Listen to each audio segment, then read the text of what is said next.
Hi, once again, my name is Nob. New video.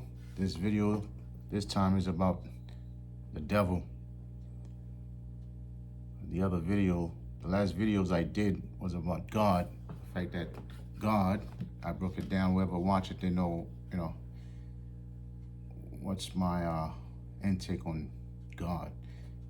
I believe in Yah, and I said God. I give the history where the word came from, that the Israelites in the Tanakh does not believe in nothing called God. God is not Hebrew. But in case you want to know more about God, you can go and watch those videos. It's a couple of them. But this topic is called "The Devil Doesn't Exist." I'm sure a lot of you, when you read the title, you say, "What are you talking about? What do you mean the devil doesn't exist?" Everybody knows the devil exists. Most of the time, people say, "Well, the devil has to exist because look how people are acting. Everybody acting devilish. Well, almost everybody. Not everybody, but almost everybody's acting like devilish. So the devil has to exist." Well, because people are acting devilish doesn't mean devilish mean they're acting bad. Because people are acting bad doesn't mean the devil is inside of them making them do the bad thing. I think one thing with people hate to take the responsibility of their actions, for their actions. They always want to blame somebody for it. People cannot see that people are just acting bad or evil, meaning not good, because they just want to do bad stuff. Not because there's a devil out there that's getting into their heads, their hearts, their thoughts that make them do it. So people need to start taking responsibilities of their own actions and stop blaming it on some fictitious guy in a red suit with a pitchfork inside a place of fire. That's Bugs Bunny stuff. That's like that's low level of knowledge. Just like you have higher learning, this is low learning. So I'm gonna go over a bunch of stuff to prove that the so-called devil does not exist. So now let me start with the definition of the word devil. If you go to any dictionary, they'll tell you the devil comes from the Old English word deofol or defol, which is D-E-O-F-O-L, and it's a subordinate evil spirit afflicting humans. That's the common definition that you'll see in dictionaries. If you Google it, that'll be the most common definition for the word devil. But now, if you're Christians, in Christianity, the devil is a powerful evil spirit, and they also call him Satan, and sometimes other names. So in Christianity, meaning in the New Testaments, those books from Matthew to Revelations and some other books that were taken out the New Testaments. There's a bunch of them that were taken up from the New Testaments. That's where you see this guy, the devil, is all over the place. Even the first book of the New Testament, Matthew, we're talking about some devil guy. The devil somehow took Jesus after Jesus got baptized by his cousin, John the Baptist. While he was still wet, it doesn't say anything about him change his clothes or nothing. He just, the devil, while he was getting baptized, well, the spirit of so-called God went into his head in the form of a dove. And from there, that spirit just drove him to some mountain, some wilderness where nobody lives, only one person lives there, and that's that devil guy, for 40 days. So even if, when you analyze that story logically, critically, it just doesn't make sense. So this guy was just in the water, and then while he was still wet, he just went to some place, some wilderness, for 40 days. So that means whatever clothes he was wearing, if he was just in his underwear, I mean, he was getting baptized. Who knows? Maybe his cousin,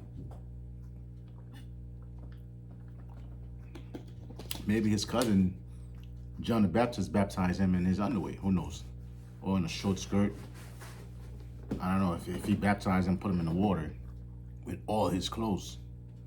I'm assuming it wasn't with all his clothes. I'm assuming he was just in his some short, because nobody. If I was gonna get baptized in the middle of the water, I don't think I'm gonna go with all my clothes. That looks weird. I'm gonna look like I'm on the beach. So maybe with some short and some tank top, white beater or whatever. So let's say he didn't have all his clothes. So now, this guy left from being baptized to some mountains with no clothes on, in the middle of nowhere, talking to a devil. Well, not a devil, talking to the devil himself. The guy who's running hell, supposedly. So he's talking to him for 40 days, 40 nights. But somehow, they only talk about a couple of things that he said to the devil, and the devil said to him. He was hungry, and the devil said, look, if you follow me, you worship me, I have food for you. I'll give you, And he said, well, don't tempt me, because man shall not live by bread alone. That's what the law says. That's what he told the devil. Man shall not live by bread alone, but by heavy words that come up the Bible. So now let's analyze this. You hungry, some devil is telling you, I have food for you. Do you want to eat? And you say, look, don't worry about the food. I'm good. I'm fasting for 40 days, 40 nights. One thing the New Testament writers fail to understand is that although they copy that story from Jesus not eating in some wilderness for 40 days, 40 nights, they stole it from the story of Elijah. But one thing they fail to understand, Elijah didn't just go there on an empty stomach and did 40 days, 40 nights. Elijah, before he did those 40 days not eating, Yah, the Most High, sent some type of angel to feed him, give him some food. He ate. Well, obviously not a regular food. So the angel came in and fed him. He ate, and then he fell asleep. And then he woke up. He still had no strength. Even from heavenly food, he still needed more strength because he was on a run from that Jezebel crazy woman. And then the angel, maybe a few hours later, the angel woke him up again. Elijah, wake up, and give him more food. And he ate, and then he was able to stay energetic from that food for 40 days, 40 nights, which is, that's some good food from heaven. So now, the Jesus authors now, the Jesus narrators now, they stole that story to make Jesus like another Elijah, but Jesus didn't have no meal before he went.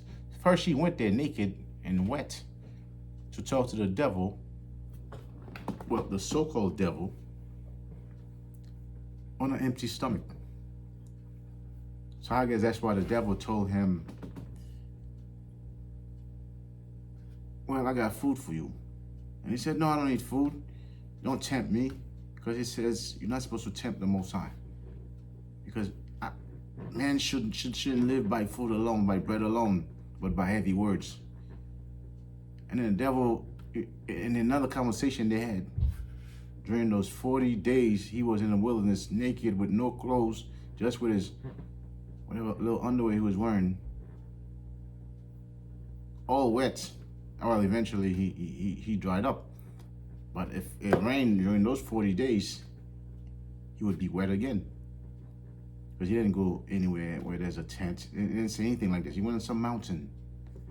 Some mountains to talk to the devil. Well, the dove that went in him drove him to go talk to the devil. So that story was stolen from the Elijah story, the 40 days, but at the same time, it also was stolen from some pagan story also. The story of Zoroaster, Zarathustra. When he went on the mountain, he went on the mountain not for 40 days. He went on the mountain to speak to not the devil, but some god named Ahura Mazda. And then after he stayed there for 40 nights, for 40 years, talking to that heathen god, Mazda gave him a bunch of laws. And then when he came down, he went to the king, whoever was the king in those days, and told him about him encountering some god that gave him a bunch of laws, and told the king those laws would be good for you to follow, and have your subjects also follow those laws, and then your kingdom will be good. And then the king listened. So it's like Jesus, the king listened, everything was good. And then Jesus was like he was like Moses and Zoroaster at the same time. So the people who wrote the Jesus story, so I guess they were familiar with Elijah's story and Zoroaster at the same time, because by the time the Jesus character supposedly came on the scene, the Israelites, they've been led away captive into the Babylonians, and then from the Babylonians to the Persians, and Zoroastrianism came from the Persian people. So that means the Israelites, they're already familiar with that, for them to put in the Jesus story. So 40 days, 40 nights, this guy went on vacation on a mountain with no clothes on. And then they were only to tell us a couple of things about his dialogue with the devil. So my question to that, besides the fact that he was there naked with no clothes and wet for 40 days, 40 nights with no food on some mountains in the dark, how would people now who weren't there on the mountain with him and the devil, how would they know what he said to the devil and what the devil said to him? So people are not thinking. They just take people's words for it. Anybody can just write some dumb stuff, and people they're just ready to accept it and say, oh, it makes sense. It makes sense. That's why the so-called Old Testament, the Tanakh, refer to heathens' religion as being drunkenness. Because you have to be drunk to accept a story like this. There's no way that story can ever make sense. So people were thinking logically. So nobody was there, but somebody still were able, Matthew was able to write down that what the devil said to Jesus and what Jesus said to the devil, just a couple of things. So what happened the other nights? I guess Jesus was just sleeping the whole time on that mountain. So I guess the devil just came and talked to him. Maybe when he first got there, all wet and naked, the devil had a couple of words with him, and after this, the devil just left, and Jesus just, for 40 days, 40 nights, he just sat naked on a mountain. I don't know. I guess when he wasn't eating, there was no food there. I guess he went there too fast. I guess to receive laws like Moses received laws at the mountain. I guess to receive laws like Zoroaster. So, but he didn't receive laws like that, because when he came down, he only said a couple of laws. He only added a couple of things in the Bible, a few laws. Madness.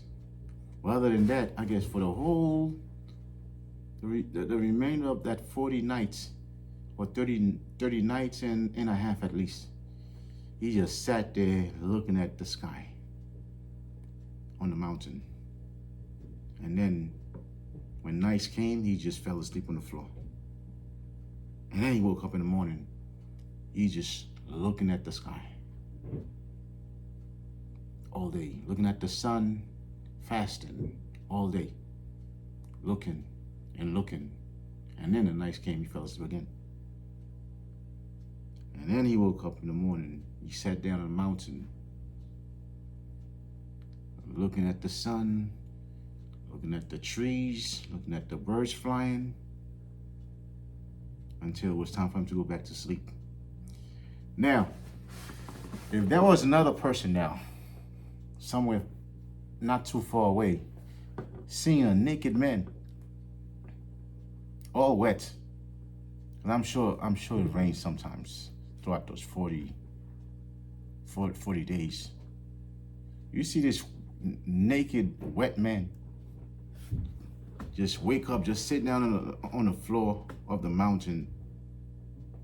Well, I'm sure when he was talking to the devil must have been a spirit that nobody could see. So if you're watching that guy talking to a devil, it looks like he's talking to himself. Because if the devil's supposed to be a spirit, I don't know, only Jesus saw him. So if somebody who just happened to live not too far, they could see this guy from a distance talking to himself, like he's talking to a devil. Talking to himself. And then nights came, they saw him going to sleep. And then he woke up daytime and going to sleep again. Woke up daytime, looking around, looking at the birds, looking at the trees, all naked. And then imagine that guy, after 40 nights, that guy came to you and told you, I got some laws for you. I'm supposed to be the son of God. You would have to be crazier than him to take him serious. Because just, if I was a movie director and I was doing a movie on this thing, I would have to have him sit down on the mountain, looking around, looking at the birds, talking to himself. Because after a few days, not taking a shower from the last shower he had with no soap from his cousin, John the Baptist, after a few days, you would see this guy acting like a crackhead. Then he started itching, talking to himself, itching. And then after 40 days, 40 nights, he came down, and you had people who listened to this guy. After somebody tell me a story like this, that he just came from a mountain, he was there all naked, and then he talked to some devil, some spirit guy, not a physical guy, a evil spirit that offered him food and told him, I can make you big, just follow me. Unless that devil came every day telling him that story, asking him to, join me. But Matthew forgot to put that. He only said a couple of conversations with him and the devil. So that means the other 39 days and a half, he'll just sit on the mountain itching because he wasn't taking no shower, plus hungry and naked. Religion is just, people who invented religions, these people are good. And they got people believing those things. So there was a time I went to church, I believed that story. Now, looking back now, I'm like, wow, I was crazy. I was definitely crazy. So like I was saying, in the New Testament, the devil stories all over the place. Jesus, 40 days, 40 nights. when you read Revelation, there's some devil called a dragon. He was there. It says, well, he saw war in heaven, and Michael the archangel, was fighting that devil, that dragon,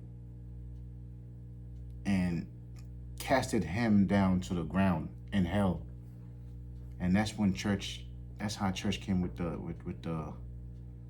the story.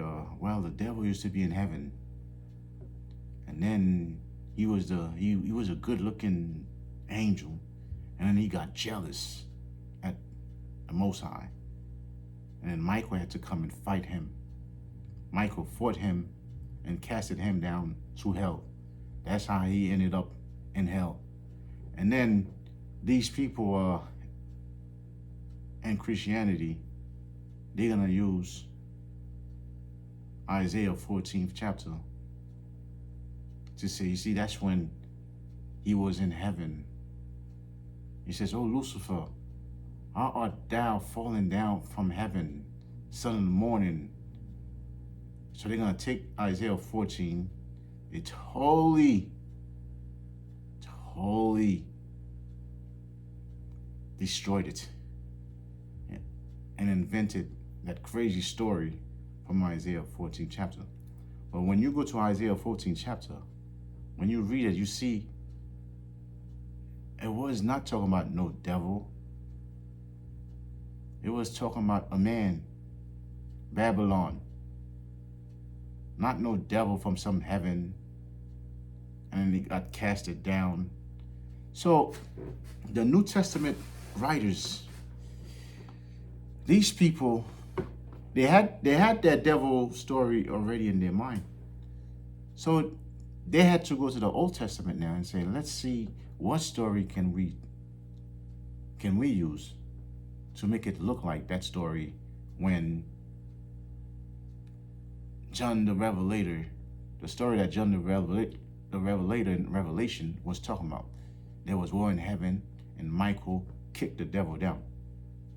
So, all right, let me see. Let's go to Isaiah 14, because, like I said, the topic is the devil does not exist. It's not gonna be a small topic. It's gonna take. There's so many scriptures, so many things to say about this topic. It's gonna be long, but I'm gonna try and make it as short as possible. Let me go to Isaiah. That story in Isaiah. Let me go to the blue letter Bible.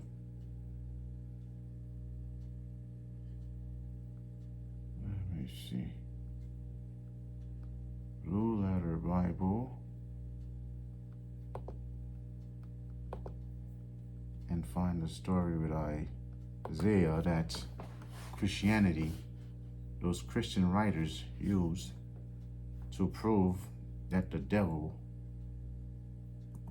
got casted down by Michael, to justify the story that John the Revelator, some dude who got banished into some prison in some island, wrote some book.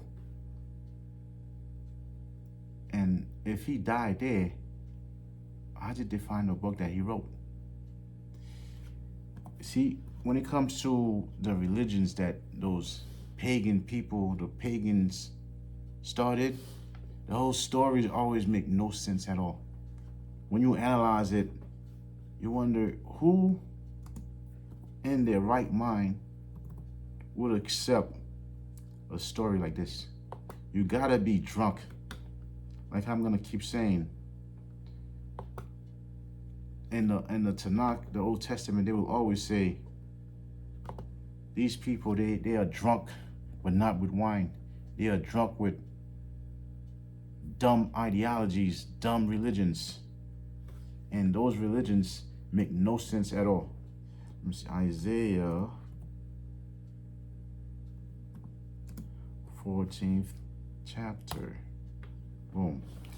Let me see.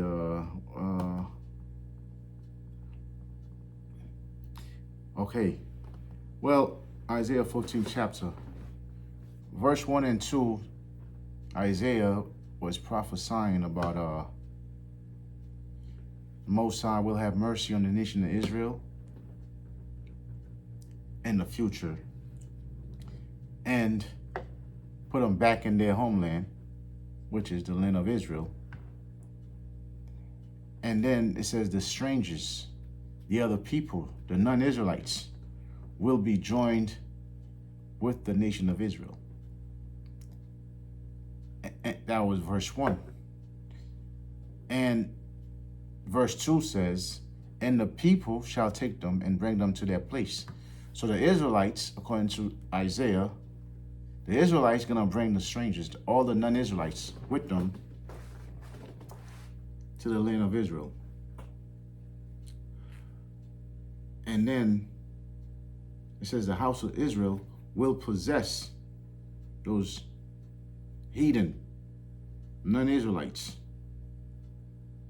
will possess them like slaves, as slaves. It says for bondmen, for servant men, and servant women. So they're going to enslave them because it says, and they shall take them captives, whose captives they were. So Isaiah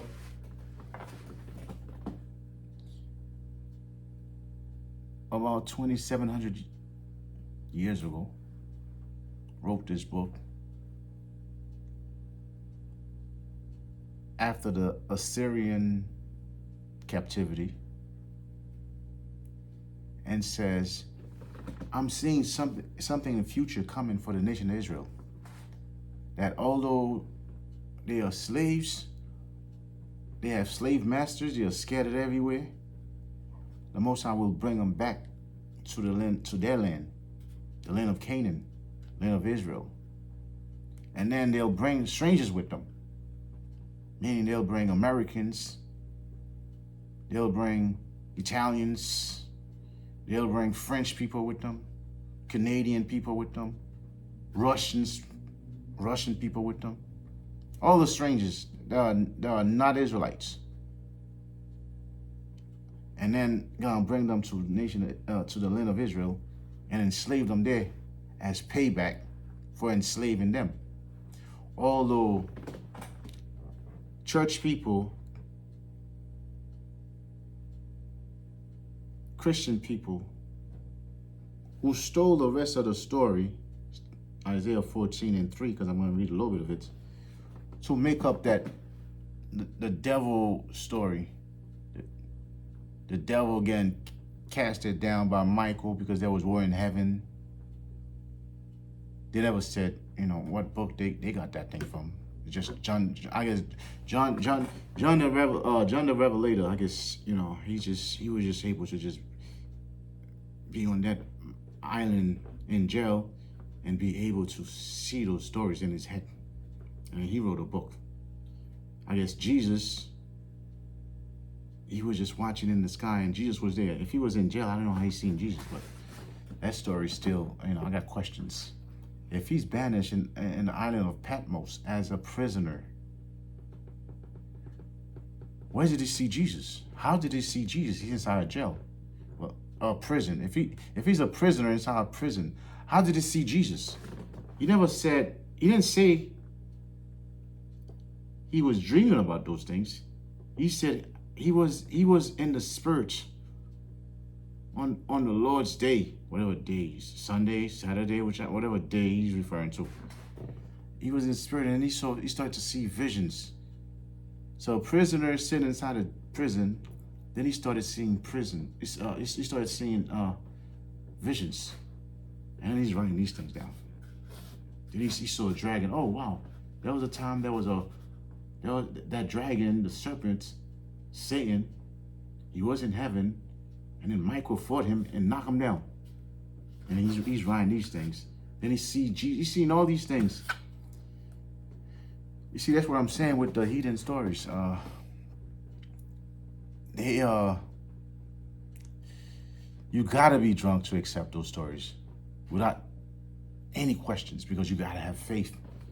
You have to just accept it. And if you don't accept it, they'll kick you out the church. if you have any questions. So, okay, let's say even if it was a kid, well, I got a question, Pastor. He was in jail, in a prison. So, how when he saw those visions, he was just inside the jail, what, in the ceiling of the jail? Or was he sleeping? Was he smoking crack? How did he see these things? And then he's writing these things. So now the church people, like I said, they'll steal that story, Isaiah 14, to say, well, this is when the devil got casted down. Isaiah was talking about it. So they'll skip verse 1 and 2, the Christians, because the Christian don't want to hear that so-called God is for only the Israelites, and the Israelites gonna enslave, the Israelites going to enslave the other people, because the other people could be Christians. So they don't want to. They don't understand this part, verse 1 and 2. They don't want to talk about verse 1 and 2. You ask a pastor, then, what is this talking about? It says, the Lord will have mercy on Jacob and yet choose Israel and set them in their own land. And the strangers shall be joined with them, and they shall cleave to the house of Jacob. And the people shall take them and bring them to their place. And the house of Israel shall possess them in the land of the Lord for servants and handmaids. And they shall take them captives, whose captives they were. And they shall rule over their oppressors. So now, if any pastor listening right now, that's my question to you pastors, to you liars. What is this talking about? Was Isaiah drunk? Is this something that's supposed to happen in the future? Or no, or Isaiah was just bugging out? Well, I'm sure none of you will have any answers for this, because it is clear Isaiah is talking about a prophecy, something in the future, and it never happened yet. And don't try to lie and say it happened 1948 when the UN put these people who are not Jews and put them in Israel as Jews. Because who did they take? Which strangers went with them? Which strangers they took captives? Which strangers were their oppressors? And then now they took them back with them.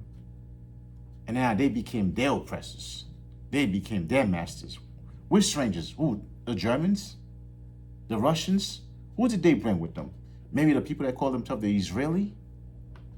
So you pastors are a bunch of liars. You Christians are a bunch of liars. You Christians that are teaching the garbage that Christianity, the teachers, are a bunch of liars. And you Christians that are listening to them, you love lies. Because I would want to hear how a pastor break this thing down. Does he have to put it upside down, sideways, to see if it's going to change? So now, verse 3. Now with the devil part now. Verse 3. And it shall come to pass in the day that the Most High shall give thee rest from thy sorrow, and from thy fear, and from the hard bondage wherein thou was made to serve. So this is clear. Isaiah said, well, in those days,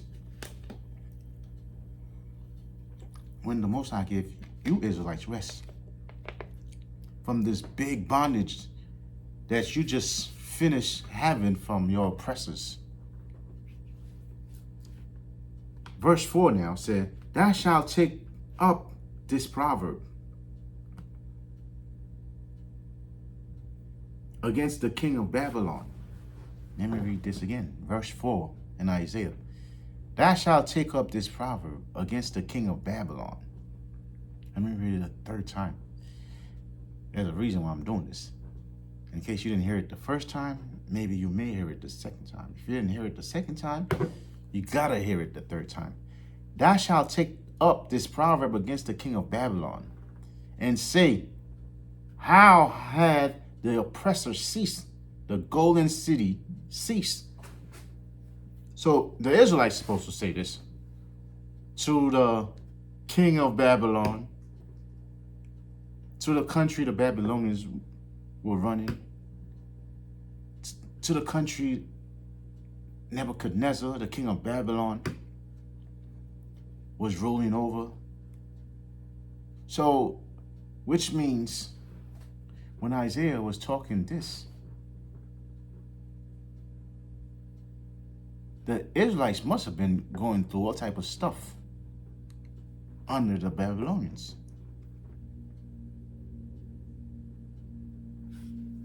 Or Isaiah was seeing in the future they were going to go through stuff under the Babylonians. However it happened, but it is saying, you Israelites, you're going to say this against the king of Babylon. How your city just stopped running stuff. How now you are nothing now. That's what the Israelites. That's the proverb the Israelites supposed to say to the king of Babylon. Verse 5. The Lord had broken the staff of the wicked and the scepter of the rulers. So this is very straightforward. Mosai, Yah, totally took the wicked down. No more power for him. The staff of the wicked, meaning the wicked people running stuff. In those days, Isaiah was prophesying against Babylon, because Babylon in those days they were America. They were France. They were Europe. They were the one in power. Verse 6. He who smote the people in wrath with a continual stroke, he that ruled the nations in anger, is persecuted, and none hindereth. So now, that's what still Isaiah said the Israelites are going to say to these people. Well, you guys had a lot of power. You were really slapping everybody around. Now, you're getting slapped around, and nobody's coming to the rescue. You're just getting slap after slap after slap after slap. This doesn't sound like something Christianity would be teaching. That some people are gonna be happy that some people are just getting slapped. Because no, for God so loved the world, he gave his only begotten sons, that whosoever believe in Jesus shall not perish.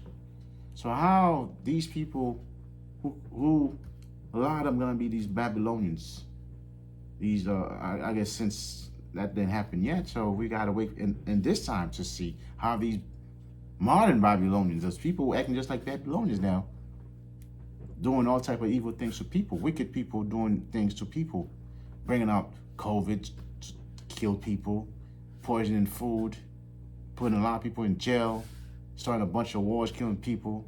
So this is like me being a prophet now saying, a time gonna come that all of you people that's slapping people, slapping everybody, you're gonna get slapped, and we're gonna be happy about it.